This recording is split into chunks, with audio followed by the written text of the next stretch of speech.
আজকের এই রেসিপিটা কিভাবে বানানো যায় বলো তো।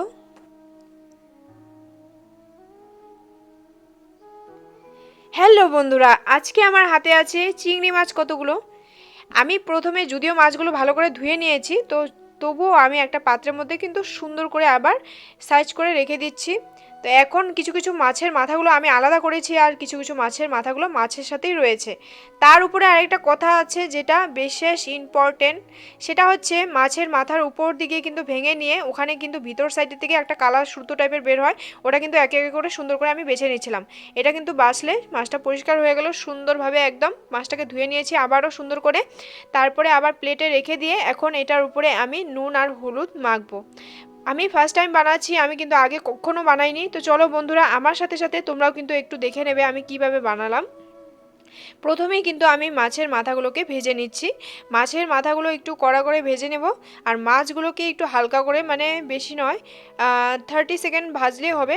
মাছগুলো আমি 30 সেকেন্ডের মতো ভেজে নিলাম। তো মাছগুলো কিন্তু আমার প্রায় ভাজা হয়েই গেছে। এখন আবার আরেকটা কি কাম আছে বলো তো। আমি নারকেল নিয়ে নিয়েছি, অনেকে ডাব ইউজ করে, তো নারকেলের দুধটা আমি বের করে নিচ্ছি গ্লাসের মধ্যে, যতখানি বের হয় ততখানি নিয়ে নিচ্ছি আমি। আর ওদিকে কিন্তু আমি কড়াইটাকে সুন্দরভাবে গরম হতে দিয়ে দিয়েছি গ্যাসের উপরে। এখন এখানে আমি কড়াইটা গরম হওয়ার পরে এখানে কিন্তু সরষে তেল দিয়ে দিলাম।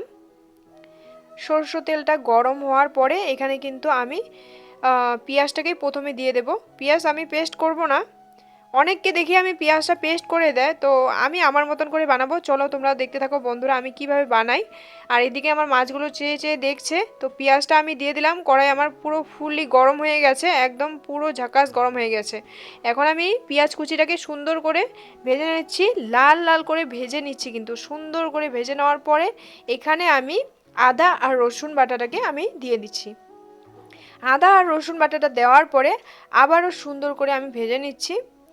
মশলা যত ভাজা হবে, ফ্রাই হবে, তত তরকারিটা টেস্ট হয়। এখন আমি এখানে দিয়ে দিলাম লঙ্কা বাটা। যেহেতু আমি লঙ্কার গুঁড়ো এখানে আমি অ্যাড করব না, তো তার জন্য আমি কিন্তু এখানে কাঁচা লঙ্কাটাই দিয়ে দিলাম। আর এখন দিলাম আমি কাজু বাটা, কাজু বাদাম বাটা দিয়ে দিয়েছি। তো এখন আবার দিয়ে দিচ্ছি একটুখানি হালকা করে ওই যে দুধটা বের করলাম নারকেল থেকে, তো ওই দুধের জলটা একটুখানি হালকা করে দিয়ে দিয়েছি। তারপরে নুন আর হলুদটাকে দিয়ে দিলাম সুন্দর করে। এখন আবারও ভাজা ভাজা করছি। তো এর উপরে এখন আবার আমাকে দিতে হবে কি বলতো, একটুখানি সাদা সরষে।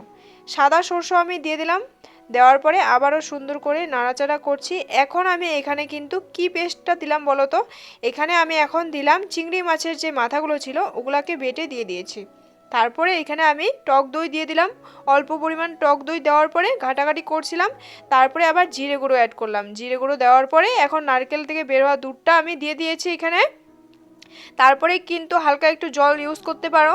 আমি হালকা একটু জল দিয়ে দিয়েছিলাম, বেশি একটা নয়। 10 মিনিট ফোটানোর পরে আমি মাছগুলোকে দিয়ে কিন্তু এখন আমি ঘি দিয়ে দিচ্ছিলাম। ঘি দিয়ে দেওয়ার পরে সামান্য একটুখানি 4-5 দানা চিনি, আর চিনির পরে একটুখানি গরম মশলা, বাস এটুকুই দিয়ে তারপরে কিন্তু আমার এই তরকারিটা একদম ফুলফিল হয়ে যাবে। তো চলো বন্ধুরা, এখন কিন্তু আমি গরম মশলাটা এখানে দিয়েই দিলাম। আমার মাছটা দেখো কত সুন্দর একটা কালার আসছে। আমি যেহেতু এখানে লঙ্কার গুঁড়ো ইউজ করিনি কালার হওয়ার জন্যে, তবুও খুব মানে খুব খুব খুব টেস্টি হয়েছিল খেতে। বন্ধুরা প্রথমবার বানিয়েছি, আগে কখনো বানাইনি, কিন্তু খেতে কিন্তু অনেক স্বাদ হয়েছিল। চলো টাটা।